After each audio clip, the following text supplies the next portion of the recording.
ওই কারণ পড়ার কারণ শর্ট খায় আমাদের কারণ হয়ে মরার আমরা ধরে গেছে, ধরার পরে আমরা শর্ট খায় পরে তারপর আমরা মাদার হাসপাতালে নিয়ে এলো, নিয়ে যাওয়ার পরে তাই বললো যে আপনার ইনি চলবো না, আমরা জামালপুর ই করেন। পরে জামালপুর নিয়ে যাও, আমরা যে আপনার ইয়ে করে যায় 25 সালে নিয়ে যাবো বলে মারা গেছে।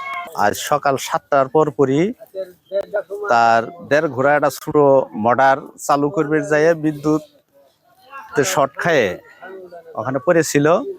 তারপরে আমরা লোকজন এসে তাকে মাদারগঞ্জ স্বাস্থ্য কমপ্লেক্সে নিয়ে যাই। ওখান থেকে জামালপুর জেনারেল হাসপাতালে রেফার করে। জেনারেল হাসপাতালে পৌঁছার পরে ডাক্তার তাকে মৃত ঘোষণা করে। মাজার আমার মামা হয়, আমার পাড়া পার্শ্ববর্তী। তাই আমার মানে 2 মিনিট আগে আমি তাক দেখছি।